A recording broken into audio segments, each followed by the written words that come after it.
All right, welcome to another episode of Jackman Radio. Very excited today. We are joined by the host of Liberty Lockdown, one of the boys from Tower Power Hour, Tower Gang Bang, Mr. Clint Russell. Clint, how you doing today, man? I'm good, Mike. Thank you for having me. I love the Jackman Brothers. Anytime you guys need me, I'm always a call away. So thank you for having me. Thanks, man. I really appreciate that. And this is the first time we've ever been able to talk one-on-one on a stream, so I'm excited about that. And got to meet you in person several weeks back at Pork Fest here in New Hampshire. And you gave a great speech about ESG. And one of the reasons I wanted to have you on today was to kind of elaborate on that and Sure. kind of where your interest comes from that and explain to the audience, kind of what that is and where you see that going in the global market and American companies and companies all over the world. Yeah, well, I mean, fortunately, I think that many people are starting to get their head wrapped around what ESG is, at least in our sphere of people. Obviously, 99% of people still have no fucking clue what it is. But oh, by the way, can I cuss? I don't want to get you in trouble.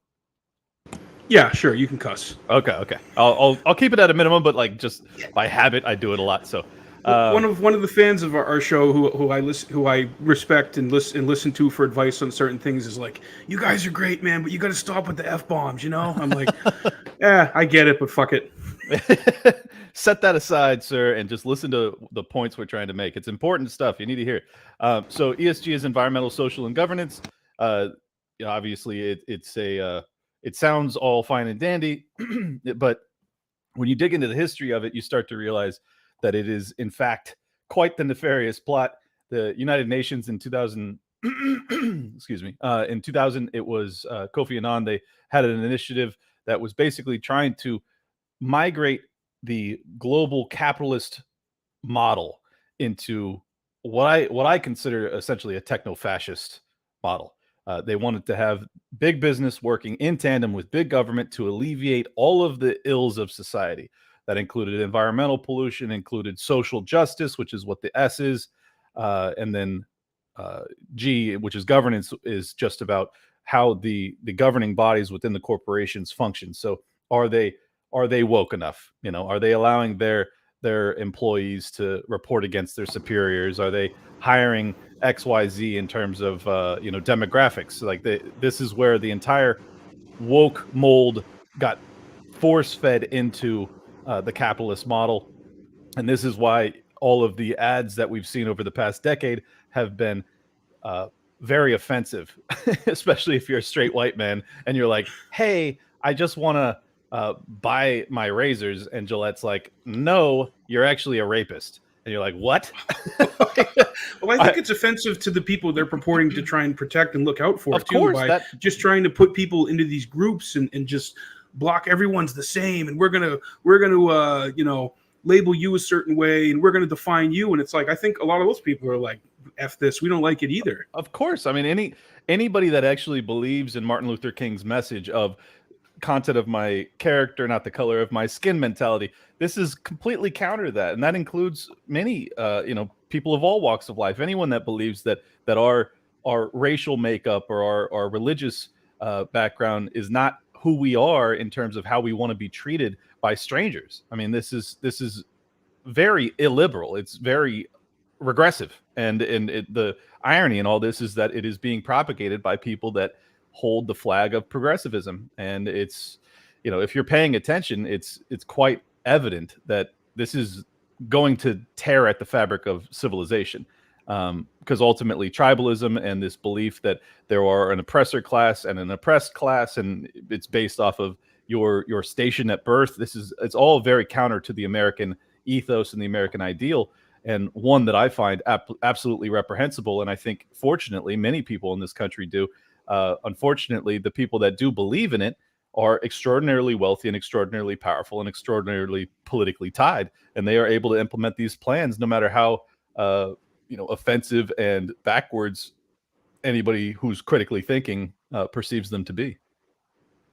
Yeah, I mean, I think in a recent stream you were talking about you're doing deep dives into World Economic Forum and Klaus Schwab, and Yep. obviously they're trying to wrap themselves in this flag too. Even though it to me, it's just so transparent that they're so disingenuous about it. And I really feel like it's kind of starting to swing in the other direction. I think we are seeing a pushback to it.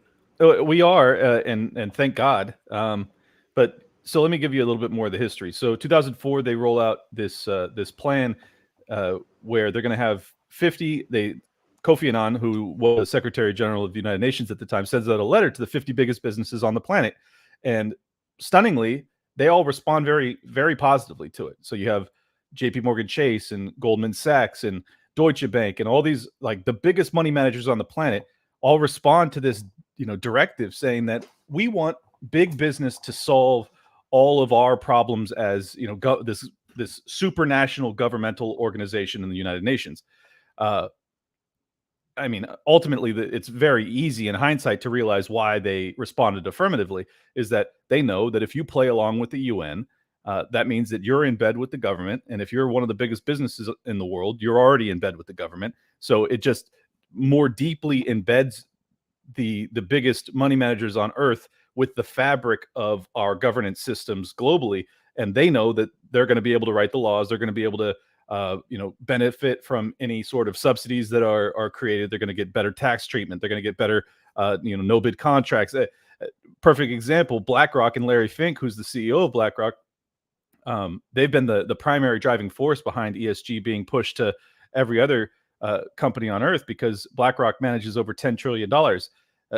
Keeping in mind, that's not their fucking money. That's our money. That's our pension funds. That's our investment funds. But because they manage that money and because they have the voting rights on those funds, Larry Fink thinks he's a fucking god, because he's able to say, he does these open letters to every CEO on earth. And he says, hey, this is what I want your business to be doing if you expect to receive a penny of BlackRock's managed funds.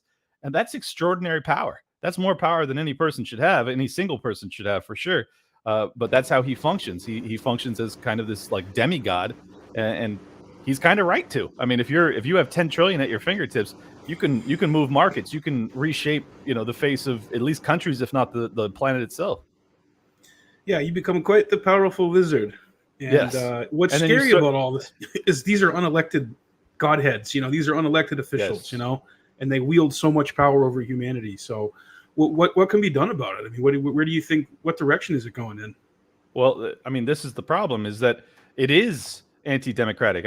As you know, as an ANCAP myself, I'm not a huge fan of democracy, but if we're going to migrate from an alleged democratic model into something else, it's vitally important that the people understand that that's what they're experiencing, and that's how things work now. People don't. We're risking World War III to defend democracy in Ukraine. Democracy is dead, folks. It doesn't exist anymore. The people, like, no matter who you elect, you end up with some, World Economic Forum, young global leader in power that's actually writing the laws. So people always ask themselves, like, well, I mean, there's a old school trope that, like, no matter who you vote for, you get John McCain. I mean, that's basically what this is. But now, instead of whoever you vote for, you get Klaus Schwab. Right. And that man is, like, to his core, fucking evil as all get out. And he, I mean, the vast majority of these people are complete climate change zealots. They absolutely believe that it's going to end up killing billions of people. So from their perspective, any mechanism for control that they have to implement, any suffering that they have to bring upon us peons, us peasants in the interim, is justifiable. Because if we're all going to die anyways, then why not? So from their rationale, you can understand the logic. But when you have that backdrop of that worldview, well, you can understand how you'd be capable of truly great evil. And that's how I perceive them. They think that they're doing what's necessary, but ultimately they are killing innocent people. Right, like for the greater good of humanity. They're almost like Dr. Manhattan from Watchmen. Like, oh, we're gonna have to blow some shit up. A lot of people are gonna die, but ultimately we're gonna save more people. Exactly right. Yeah, or it's like a Doctor Strangelove scenario. Where you got some of these generals and people in the U.S. government saying, we could win a nuclear exchange. We might lose 10 or 20 or 30 million people, but we could still win it.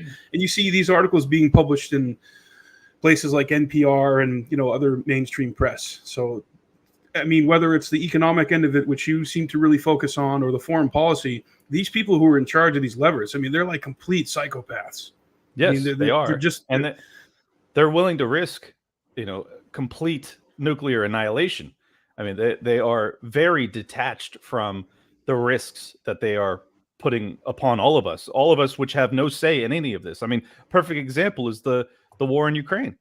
Like, do you remember voting on sending 80 billion to them? No. nope. Is it polling wise? Is it even popular? No, it's not. It's not popular, and the risks that and this is with a 24/7 propaganda cycle from the media telling us that this is an existential crisis. This is a battle for democracy. This is about defending Europe. It's about defending Western values. It's about defending liberal democracy. Blah blah blah blah blah blah blah. And still, it's not popular. The people don't want this. The people do not want to be risking nuclear annihilation to defend Ukraine, which is one of the most corrupt governments on the planet. We don't give a fuck about them in reality. But even with that propaganda push, it's not very popular.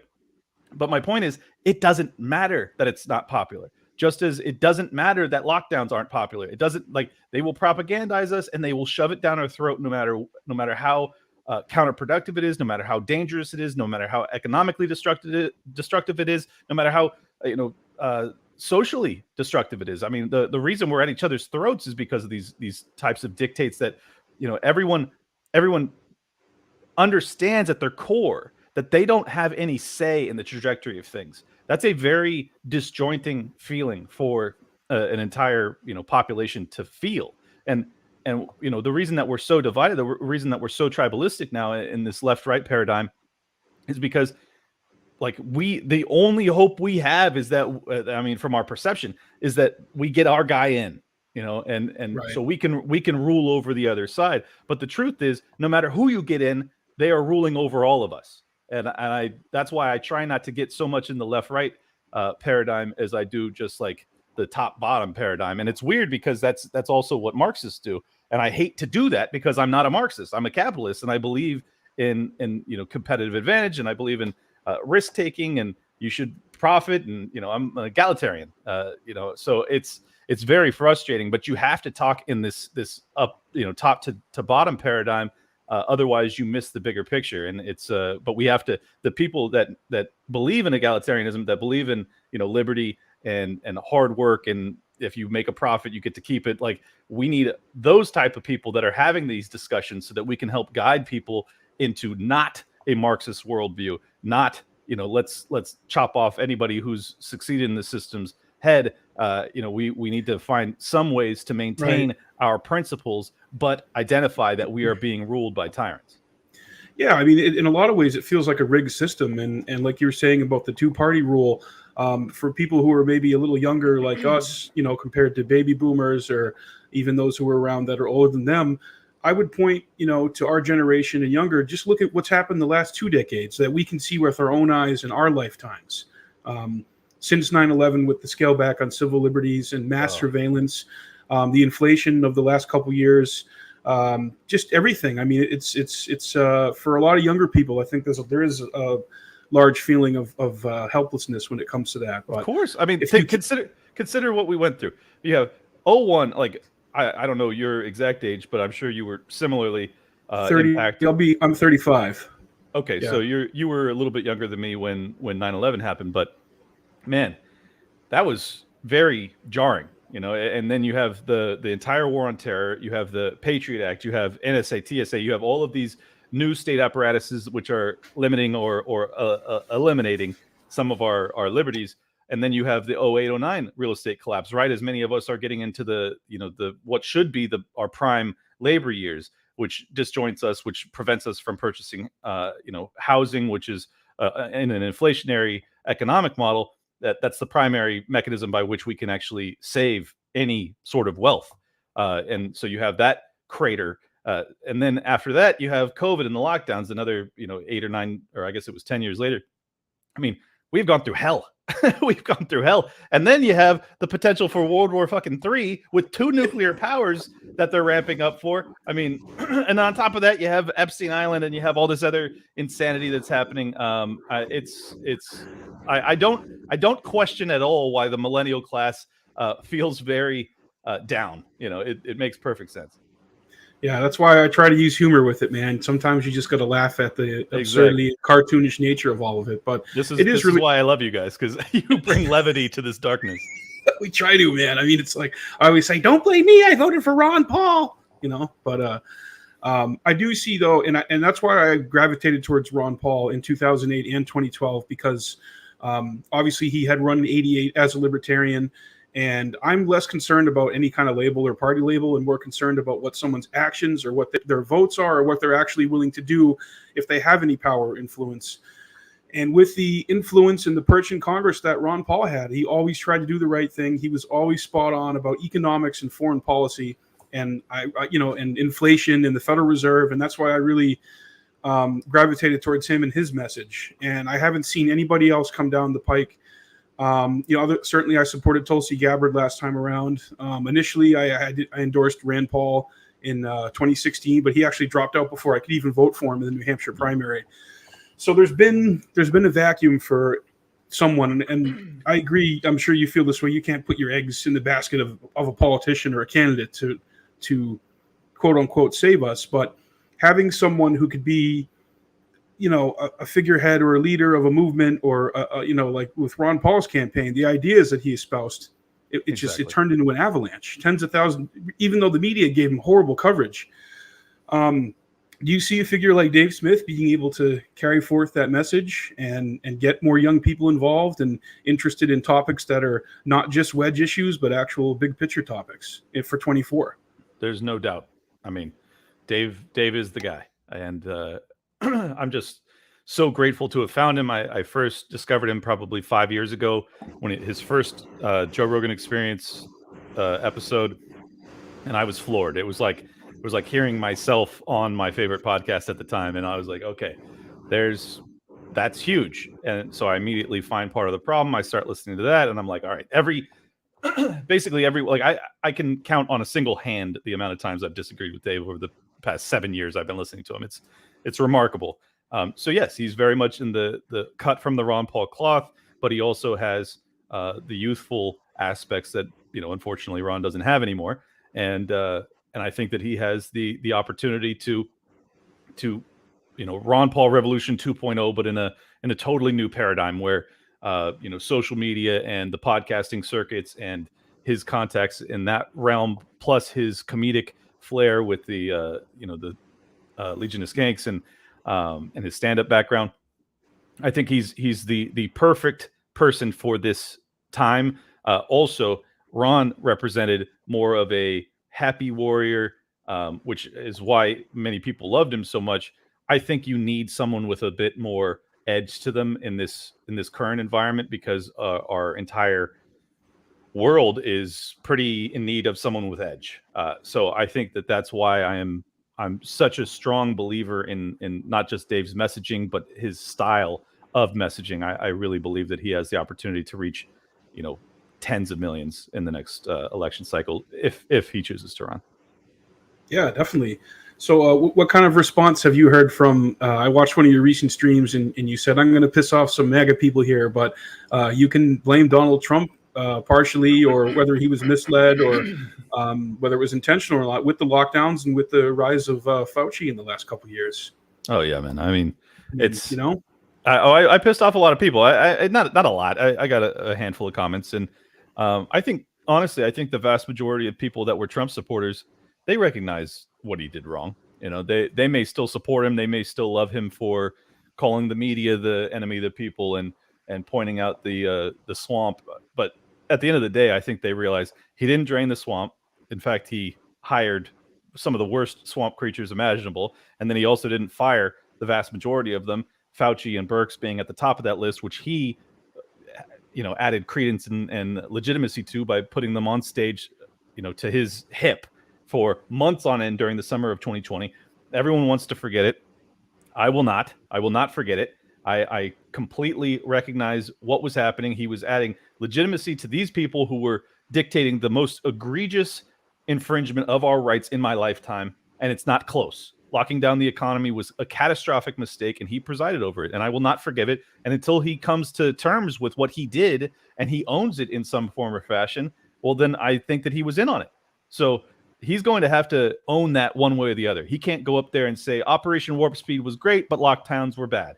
And Fauci was the devil, but also I put him on stage next to me for, months and months on end. And also I didn't fire him. Like, come on. That's true. You gotta, like, this narrative has to be streamlined, or else I think he's a political non-starter, even though he has enormous support amongst the MAGA movement and much of the GOP base. I think he will, like, if he expects to win a second presidency, he's going to need some of the people that actually value liberty, like libertarians, on board. And he's not going to get us unless he owns that. I really believe that. So I'm curious to see what his campaign does with it. I think, if I was advising him, I would say, own it. Own that you were duped. Own that, because I really believe he was duped based off of Jeffrey Tucker's work. Incredible article this past week where he breaks down exactly how the initial lockdown protocols were rolled out. It was in the fine print of the very first meeting or very first press conference that they put out, and it was in the fine print where Donald Trump was asked on that stage that day, "Is this a lockdown?" And Donald Trump says, "No, we're considering it. It's an option, but no, at this point it is not." That same press conference later on, Fauci gets up there and he's asked the same question, and he says it is. I mean, he doesn't say it that specifically, but he is asked about the fine print on that pamphlet that they put out. So that fine print was the moment that changed everything. And I personally believe that Donald Trump was not advised on the fact that was CDC guidance informing every governor across the country that they now have the power to declare an emergency and implement lockdown protocols. And I think that Trump was duped, but until he owns that, and he's such a fucking egotistical nutcase, he probably won't, but he needs to own it and say, look, I was backdoored. These people wanted it, and they gave me lip service to what I wanted to hear, and then they went along with it. And by the time it was already rolled out, I just didn't know, how to address it at the time. But it's going to be tough for him. It's going to be tough for him to explain that away. But I think that's what happened.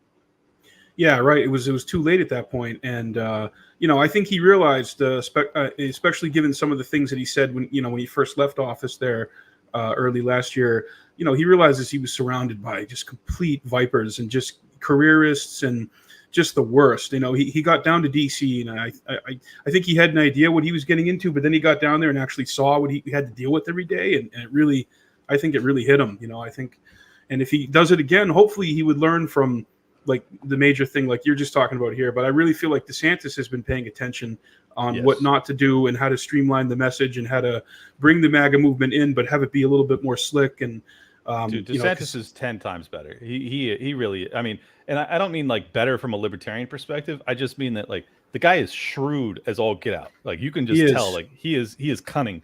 And I don't know if I think it's partially him. I think it's partially his team. I think Christina Pashaw and everybody that's in his cabinet in Florida right now are real killers. And I'm impressed. No matter he's based on Disney too. That was based. I mean he's based on a lot of things, and I think that he really has his finger on the pulse of what the populist right wants. Unfortunately, that there is some aspects of the populist right that disconnects from me entirely. It disconnects from the libertarian preferences entirely. So, like, he just came out this past week with 5-year mandatory minimums for fentanyl, and I'm like, look, mandatory minimums. Really? Yeah. Oh, I didn't hear about that. Yeah, that's not good. Yeah, I mean, the drug prohibition, especially mandatory minimums, are horrendous. But how does Trump respond? Trump responds by saying, in China. Oh, sorry, I'll let you do it. Look, Clint, excuse me. Okay, we are going to triple what they're doing. Okay, in some cases they have the death penalty. Look, I want them to take a helicopter ride with Bolsonaro. I don't think it's that bad. Some people say it's a little bit severe. I think if we take him in a helicopter ride, they're going to be inclined not to do the drugs anymore. Right? Is that kind of what it was? That's basically what he said. No, he was honestly praising the totalitarian CCP death penalty, quick trial with death penalty of drug dealers. And he was getting applause lines and laugh breaks and all sorts of stuff from his group. And I'm telling you, like, this is why I'll never be a Republican, because it is just so ignorant to believe that prohibition can work, or that I would want to possibly live, like, I don't even use drugs, but like that I would want to live in a country that has quick trials with death penalties for people that are accused of selling drugs. Like, That's hell. That's not at all what I want to be. Insane. That is really insane, Clint. I agree, man. And he was dead serious, by the way. Dead serious. Yeah, I mean, or he's playing it. I mean, he likes to play the role too, man. He learned from his days in the Wrestling Federation, which he's a Hall of Famer of. So he knows what he's doing, how to play the crowd, and I think he's working out a new set, a new hour. Yeah, well, he's got some of the great hits, but I think he needs some new ones. So maybe he's testing it out with the drug policy. Yeah, no, I think you're right. We're gonna get it done quick. Well, what concerns me though is that that may be what his base, ultimately wants. And if that's the case, the conservatives, they still haven't learned, and that really concerns me. Yeah, that's the thing. So on drugs and on foreign policy, especially, right? And I kind of had this discussion with Congressman Paul a little bit about the fact that there really is no more anti-war movement, at least in the elected left. I can't even name one member of Congress or in the Senate, the House or Senate, that's legitimately anti-war on the left. No. I mean, they all voted. The squad voted yes to send $30 million a day of our taxpayer dollars to the Ukraine. They vote for all the appropriations. They're always voting yes for war and more military, interventions around the world. So, I mean, it's great that Brandon ended Afghanistan. I have to give him props for that. You hear the complaint you hear from the right is, oh, he didn't end it with honor. It's like no matter who was going to end it, it was going to be messy, and it wasn't going to be. I think that's largely a talking point. I mean, it's just the whole thing was so hellacious. I mean, the whole 20 years we were in there was a nonstop nightmare, and it wasn't covered in it wasn't covered in the news as much. People didn't give a shit. It's like you said earlier about the Ukraine. Americans, by and large, most Americans don't really care about these innocent people who are being killed in these wars. But on both sides. Yeah, absolutely. But for me, man, my candidate has to be anti-war. That's a huge one. And the surveillance stuff that Rand Paul has actually actively tried to work against, that type of thing too. But the major candidates from the Democrats and the Republicans, they're always the same on these big issues. Well, and that's the one thing where Trump is better than DeSantis. I think that Trump on foreign policy is actually an improvement versus what DeSantis would likely be. And that concerns the hell out of me, because I think that's kind of crazy, isn't it? Yeah, it is. And I think in domestic policy, I would prefer DeSantis to a large extent, but particularly in his capacity to actually get shit done in this Viper's Den, as you described it. I think that DeSantis would be far more successful, even with Trump having allegedly learned the lessons of his first term. I still don't think that he ultimately is capable. I mean, he had 4 years. Like people act like, well, he just got in there and he was backstabbed and he was constantly on the defense. It's like he had 4 years to figure it the fuck out. He didn't fire Fauci when he was a lame duck, when he had already lost the election, when he had a 2-month gap between losing the election and actually turning over power to the Biden administration. He still didn't fire Fauci. How the fuck do you forgive that? I don't understand it. He was raising millions of dollars for the next thing, and saying he was going to use that money to challenge what happened in different states and fraud, and he really didn't do any of that. So it's that, and another criticism I think that's fair against him is at his golf course in New Jersey. Like, I think this weekend he's hosting a Saudi Arabian funded LIV golf tournament that's just so ghoulish and so blatant in its disregard for the 9/11 families and really for America. I mean, it's like, some people are like, oh, well, you would take that money and this and that. But I mean, he's a former president, it's his golf course. And, about 700 people from New Jersey died, and his golf course is 50 miles from ground zero. So you can understand why this would be a sore subject for 9/11 families. Well, so I think it's even worse than that. When he was interviewed and asked about it, he goes, yeah, we still haven't gotten to the bottom of 9/11.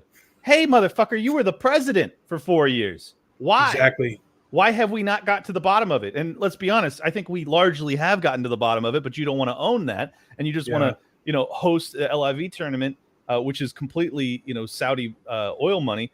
It's like, look, this is why I don't like Trump. He's not principled. He doesn't actually function based off of first principles in any sincere fashion. And I just think that, he will go with the wind. He will follow what his base wants to a large extent, but ultimately he doesn't have the courage or the intelligence or the fortitude or whatever it is to actually implement some of his best ideas, rhetorically, like what he actually is saying versus what he accomplishes. It's just disconnected. And I have, family that is just in love with Donald Trump. and they hate me when I bring this stuff up, but I think at their core, they recognize it too. I think they understand the man did not deliver on what he promised, not in any serious fashion. And he presided over, the worst thing that has ever happened in my lifetime in this country, which was lockdowns. And he allowed for trillions and trillions of dollars to be, printed, borrowed, spent, creating this entire economic morass that we're stuck in to this day. I just don't know how you can separate that from his rhetoric and his hatred of the media and all the other things that we like about him. Right. Those are the things we really do like about him. I like that he made Jeb and Hillary smell his farts. I really enjoyed that. That was entertaining, and it was great to see them get their comeuppance and get blocked at the but Dave can do that 10-yard line. But right? Dave, God, if Dave's allowed on that debate stage, dude, it'd be like if Jesse Ventura was allowed up there, Clint. They wouldn't have me up there. I'll run with the libertarians. I'll run with the greenies. I don't care. I'm going to talk about the major issues. You know what? I don't even think Donald would show up if I said I was going to be there. He'd run like a little bitch, saying that he has bone spurs and he can't show up for service to the stage. He can't get up on the stage because he's got bone spurs. But I'm telling you, it would be a dream come true if like this is why I have so much hope for Dave's campaign, assuming he chooses to run. I mean, he would have Rogan and Tim Pool and all of the biggest podcasters in his, not his cabinet, but his backing for sure. And if any of these big candidates, which are going to have to recognize that, if they were to go on Rogan, it would be probably a 25-30 million listen episode. You're not going to have a bigger media outlet option. No. It's going to be the biggest on earth. And if Rogan wants it, he can demand, Donald Trump, you are running. We are going to have Dave Smith here. I mean, I know it sounds far-fetched, but I get chills just thinking about it. Joe Rogan, Donald Trump, Dave Smith, 3 hours. That would be Trump's people have asked to have him on Rogan. Rogan said no because I know, like you just said, that's how Rogan wants to do it. He's like, I'm not going into the White House for some half-hour prepared statement thing where he can just say whatever he wants. He wants to have him on like the classic Lincoln Douglas style. I think that'd be amazing. And I think Trump would have to recognize that the ratings would just be through the roof, and it would be very hard to say no. But at the same time, he's done that before where he in Iowa when he was running in 2016 and he didn't like the way the polls were. So he backed up, or the way the debate rules were. So he actually didn't show up to one of the debates and held like a fundraiser for veterans or something. And it was a complete circus, but he still got the most attention. So I think a stunt like that wouldn't be beyond. I mean, you're absolutely right. Like if his advisors are at all privy to Dave Smith's capacity, they will advise against it. Right. But Trump is an egotistical lunatic, and if he's told, I have the potential to talk to 30 million people, and I'm not going to take it because I'm afraid of some fucking comedian from New York, I think he might just hop on that line. You know what I'm saying? The king would show up, yeah. And here's the point one of our listeners made here, Peter. Second Amendment and anti-abortion is why I put him in office. And I do have to say, the big part of the king's legacy is he got those 3 Supreme Court justices in there, like he kind of said he was going to do. So, but he also banned bump stocks. So he also said take the guns and then the guns, Clint. Yeah, we're going to take the guns first, ask questions later. So I mean, I'll grant you, yes, the best thing he did was the Supreme Court justices. There's no doubt about it. But aside from that, he was not good on the Second Amendment. He really wasn't. And I don't know how you can ignore that. Did you ever see the interview where he's like, I carry a gun. I'm armed myself. Could you imagine him with a pea shooter? I can't even. They'd probably just give him a squirt gun or something and tell him it's an actual gun. It's like Mr. Magoo or something. I did not see that interview, but that would be hilarious to see Trump slanging that iron. Oh, it's incredible. And we got another question here from John B. If insider trading were to be banned for members of Congress and the House of Reps, if the SEC was given prosecutorial powers, could this help drain the swamp? Well, no. Yes and no. I mean, the SEC is ultimately a political entity, and they will be directed on who to prosecute. This is the problem. Like, everyone wants to look for, statist solutions to statist created problems. Ultimately, the reason that there's so much corruption in our political establishment is because there's so much fucking money that's in our political establishment. And I don't mean money from like, campaign contributions from big business. I mean, they manage trillions and trillions of tax revenue.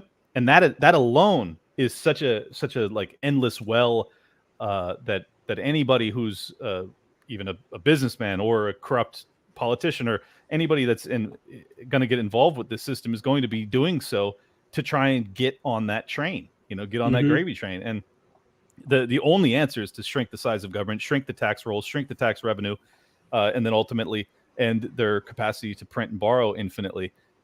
That's the whole reason that our system's corrupt. But yes, I mean, as a Band-Aid, sure, you can make it illegal for them to inside trade, and you can pretend that the SEC is going to go hunt down the scumbags. But let's be honest, they're going to get Pelosi's husband. Yeah, exactly. But they're going to get handed thumb drives with Bitcoin on it. Like you think you're going to stop corruption? You think you're going to stop the briefcases filled with cash?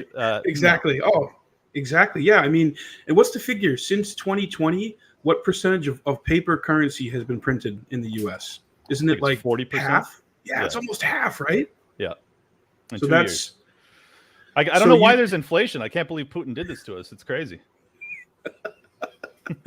Yeah, and you said too, obviously some of it can be blamed on Brandon, but not all of it, because the policies that were enacted 2-3 years ago is now coming to bear, and we're seeing the results of that. And how many trillions happened under Trump versus happened under Biden?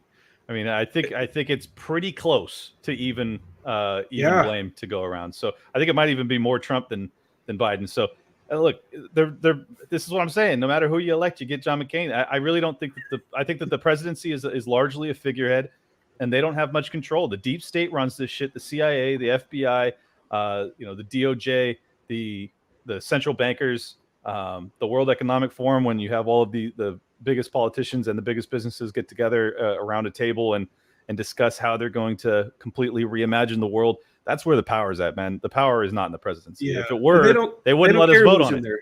Right. Yeah. They give you Coke and Pepsi. Which one do you like? Okay, this one's Diet Coke, Clint. We're going to give you Diet Coke. It's a little bit different, but not much. And this is why I'm such a huge backer of Dave Smith, is because I know his heart. I've listened to this guy talk for thousands of hours. Like, I know he's the real deal. He's brilliant. And he's also brilliant, and he's also, funny, and he's also a really good person. Like, these are all things that should make him completely untenable for political office, which is why I so desperately want to see him try and get in there. That's why I would like him to run, because he clearly doesn't want to run. If you watch the interview he gave Nick Gillespie, he's like, look, man, I don't want to do this. I'm having a good time being a comedian and doing Liberty events in my podcast, but if no one else emerges, I might have to do it.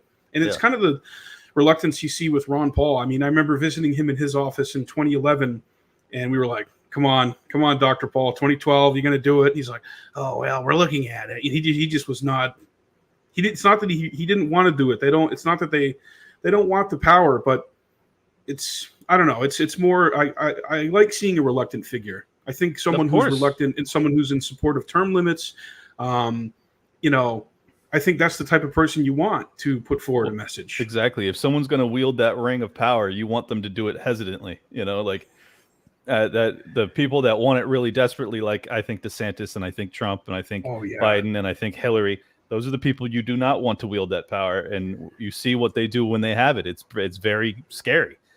So whether or not Dave can win is kind of secondary. I just love his heart, his attitude, his mind. It's like he's perfect for the campaign trail for this process. I think that he would, shake up the world in a really sincere way. So it's an exciting prospect for Dave to run and get out there and get the real big topics and real big information out there that actually impacts everybody's situation. And now people are being hurt at the grocery store, they're being hurt at the gas pump. They're I think they say, well, I don't really look at politics, I don't pay attention to it. Well, once it is in your face like that, how can you not? How can you not look at these big picture issues? This is why this is such a perfect opportunity. 08 was like the prime time, because it was right as we were in the teeth of a recession, was when that election was starting to happen. And then 12, we were still kind of in this malaise because we had printed and borrowed so much money to kick the can and try and delay the day of reckoning. So both those campaigns for Ron were really just about timing as much as they were about his message, because had he given that message in 1996 when we were in this, kind of the apex of our economic system where everybody seemed to be doing well, and it wouldn't have landed the same way it did. And I think that's the reason that Dave's campaign, if he were to run in 2024, will be incredibly powerful, because we will be in the teeth of one of the definitely the toughest economic time in my lifetime. So this is a, I hope, once in a lifetime opportunity, because I hope we don't have a worse economic period in the remainder of my life. But man, it is going to be very, very rough when we get to that 2023, 2024 election cycle. It's going to be wild. So having someone up there that can speak intelligently, not just about the military industrial complex and how that has bankrupted us and crippled so many of our best, young men and women, but also to be able to point to the central banks of the world and identify, why we are in such a predicament. It's mandatory as far as I'm concerned. This is the entire reason I got involved with the Libertarian Party, is because I would be damned if we failed again in putting up someone who could actually represent my belief system when it has to be represented in a powerful and succinct fashion. We cannot have someone like Jo Jorgensen, God rest her, or God bless her. She's not dead. I know. Well, her political career is, but God bless her. We cannot have someone like Gary Johnson. That no. We have to have someone like Bill Ron Weld's Paul. not a libertarian? Not a fan. No. Weld, who was out there saying very nice things about Crooked. He said very nice things about it, Clint. No doubt about it. Got another comment here. She's undoubtedly qualified to be president. What a fucking idiot that guy is. Looking back, I think Howard Dean could have been a good president, from John B. Sloop John B. Respectfully disagree. Well, I was about to say, man, they really crucified him over that. Looking back, that's really quaint. I mean, that was 2003, 2004 when that happened. It's like, think of all the shit that came out when Trump was running, and you're like, okay, he's done. The stuff he said about John McCain, the Access Hollywood tape, and he just continued to go up in the polls. So it just shows you that we're in a different time. We're in a totally different time, man. And it's like American politics it's become more cartoonish and more like American Gladiator and more like a sporting event. So I think that's the primary reason that the old guard of the LP was so worthless, is that they were still functioning in 2000s politics.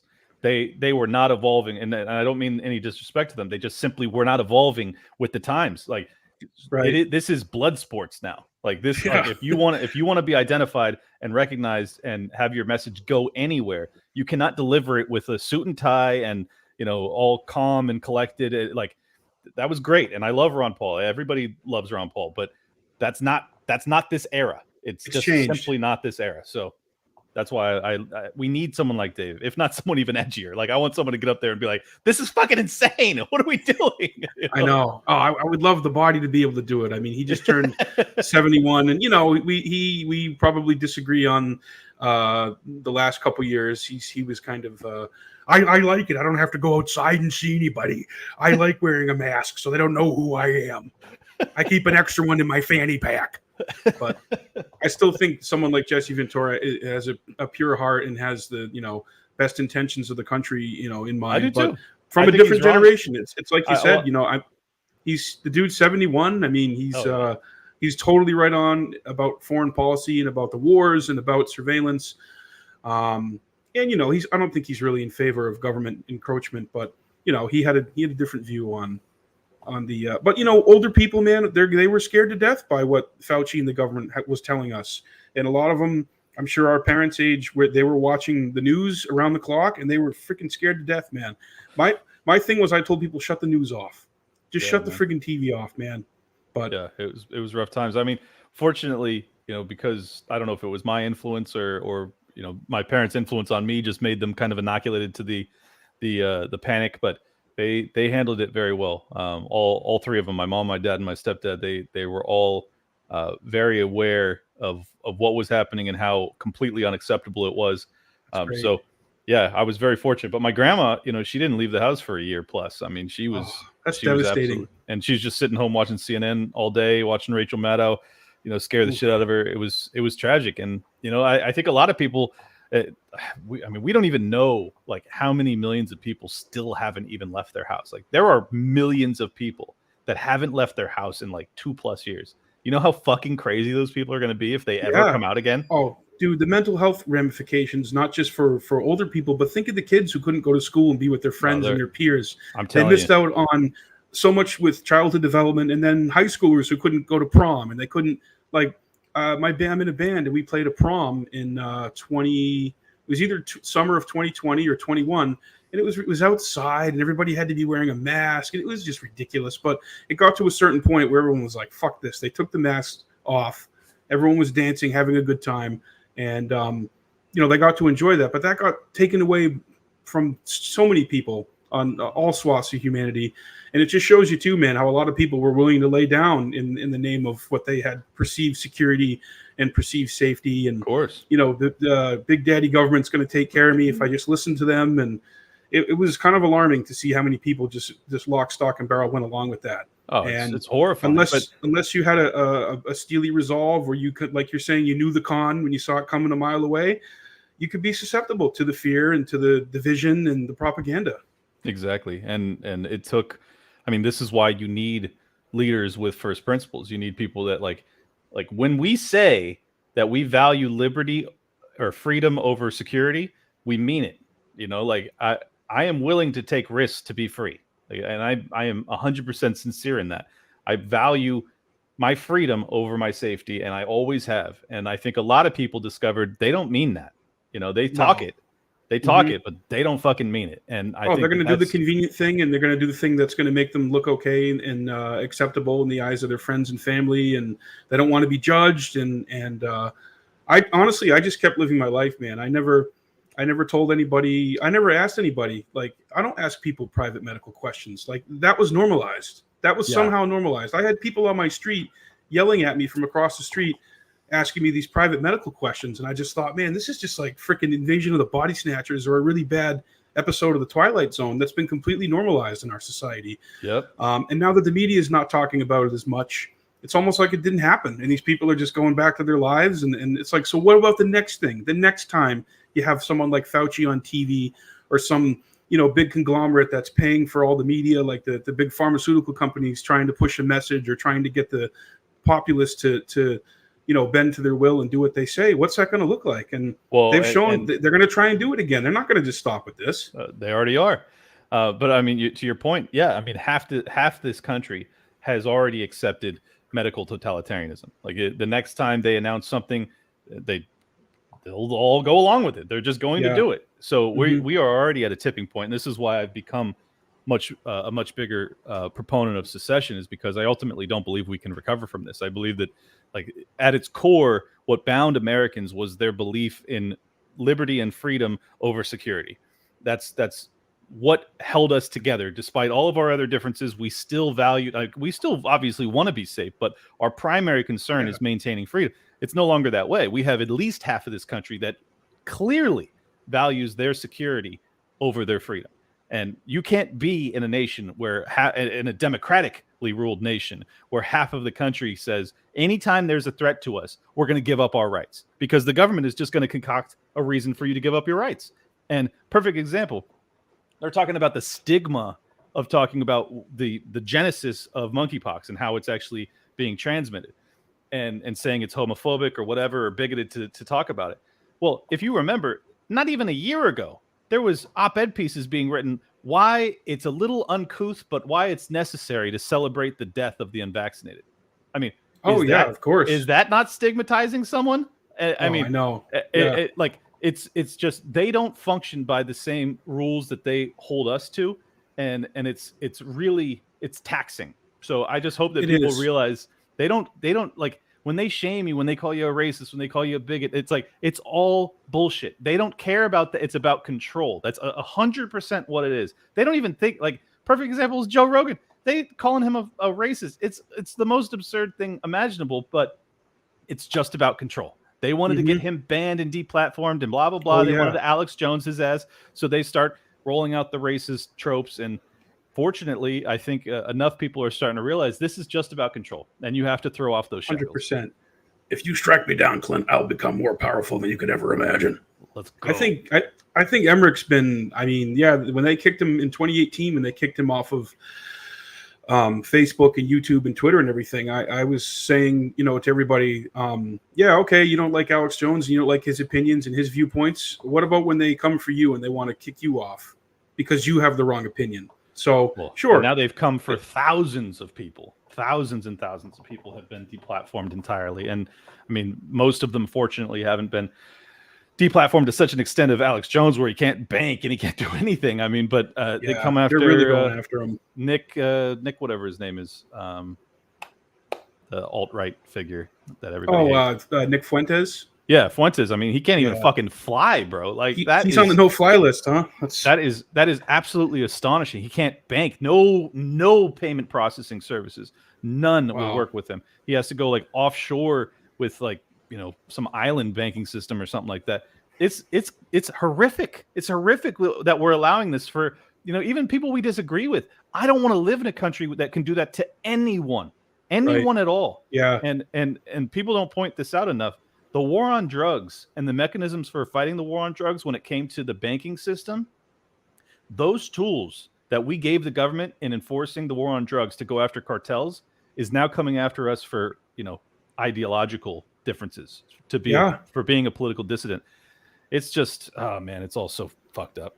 It is, man. I know it can get to you, but I really seeing the resolve like with the Canadian truckers earlier this year and them sticking it to that friggin', the Dutch farmers, man. It's incredible. Right now with the Dutch farmers, dude, they're blocking roads. They're saying, you want to take away my cows and our cattle and livestock and pigs, and tell me how many pigs I can have and how it's like unbelievable. And what kind of fertilizer they can use and what kind of nitrogen levels it can have. It's why are they only going after farmers? They're not going after anyone else, over there. They passed that law a couple years ago, and it's they don't really care. They're going after a lot of industries actually, but the farming one is the most important because that's where we get our food. I mean, they're feeding everybody. Where do they think the food's going to come from?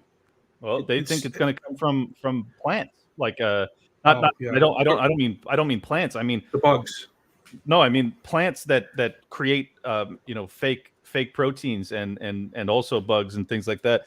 Whatever the Beyond Meat type technology. Oh yeah, the 2030 thing. You will have an occasional steak and you will like it. You will own nothing. Yeah, I know. That's what they think of us, dude. We're the carbon they want to get rid of. I know. It sounds super Alex Jonesy to talk like this, and I thought Alex was way hyperbolic when he used to talk like this a decade ago.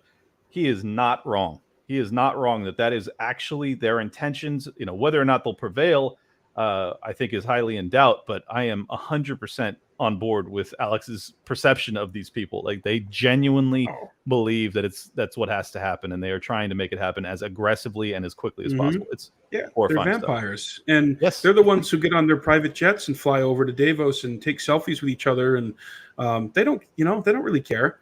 No, they're telling us not to travel. You can't have a car. You're not going to be able to support yourself, but they're the ones taking private jets everywhere, and Al Gore's building himself a nice oceanfront house that uses how much and the Obamas and the Pelosi's and everybody else. All of them. John Kerry doesn't want. I don't want a wind turbine in my backyard, Clint. John Kerry has fucking multiple yachts, I think. So I mean, this is what I'm talking about. These people don't hold these principles that they try to hold against us. So you just have to recognize it for what it is. It's purely a power game. And if you're not playing it, you're losing it. You got to play the power game. And this is the other reason that I started to get involved with politics in a more serious way is I really believe that obviously ultimately agorist mentality and trying to get off the grid and become self-sustaining, that's all vitally necessary too. So I am not dismissing that at all. I think it's ultimately what we may all be forced to do. So you might as well start on that process now. However, as long as you have people that are so sinister that are running the political apparatus that have a monopoly on violence through the state, I would like to have some people inside that shit to help in my cause, to help buy me some time, because I don't know anybody that feels 100% ready for the collapse of civilization. So if you think that's what's coming, I would like to see us at least use the political vehicle to wake up as many people as possible, to get them on our team, to get them preparing to help us, truly build back better once Klaus Schwab and the World Economic Forum, collapses civilization. Because I think, that's where we're headed. Whether or not we actually go there, I pray not. But if we don't fight back against these people through the halls of establishment power to some extent, I think it's going to be too rapid for the vast majority of us to survive it. I know it sounds very dark, but that's my honest opinion.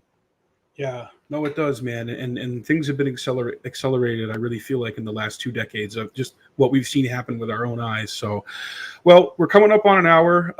If you want to share with our audience where people can support you and maybe tease what you got coming up, if you got any good chats with Judge Knapp or what projects you're working on. Yeah, this next month is going to be the biggest by far. Obviously, I got Dave Smith coming back on, the legend. Got nice. Alex Stein, Prime Time 99. Yeah, he's going to be on. I'll have Adam Krigler. I'll have Josie the Redhead Libertarian. I will have Anomaly, who's awesome. Sticks, Hex, and Hammer 666. Anomaly and he are both 2 of my favorite YouTubers. That's going to be incredible. Got a couple more. Judge Knapp every Thursday. Judge Andrew Napolitano, for people that don't know what Judge Knapp is, he's awesome, probably the best constitutional scholar that we have in our world. So yeah, it's going to be incredible. If anybody wants to support my work, libertylockdown.locals.com. And if you want to subscribe, YouTube, Spotify, Apple Podcasts, wherever, it's just Liberty Lockdown. And if you want to follow me on Twitter, I am nearing 50K, which is bizarre and awesome and surreal. That's awesome. At Liberty Lock Pod. Cool. Well, I really appreciate you coming on, Clint, and we'll have to have you on again, and we'll do a fun shoot the shit thing on a Friday sometime with Reed. We'll have some drinks and just do like a fun, goofy panel, kind of like you do with Tower Gang. I like how you guys talk about really grotesque, immature stuff, and then you spend a half hour talking about like monetary policy. Yeah, it's a weird balance, but I think we found our niche. That's on Odyssey now, right? Yeah, Odyssey exclusively for Tower Gang or Tower Power Hour. It's the only place that we can possibly do that joke because it is so off the wall. You guys are the real bastions. Oh, absolutely. And you guys are the real bastions for freedom of speech. I mean, you do things on there that I would probably not do on my YouTube channel, and I don't want to lose my YouTube channel. I mean, I think it's important to talk about any issue, me but too. You know what I'm saying. You get what I'm saying. Yeah. So yeah, I got Liberty Lockdown on YouTube. I play by the rules over there to a large extent, but when I have an interview that is too aggressive for YouTube, I put it on my locals exclusively, or I put it over on Odyssey. And Tower Gang is always too aggressive, so we put that on Odyssey exclusively. I love it. So. Hey, keep doing what you're doing, Clint, man. I really appreciate it, and thanks for coming on, and thank you, everybody, for listening. We will see you soon.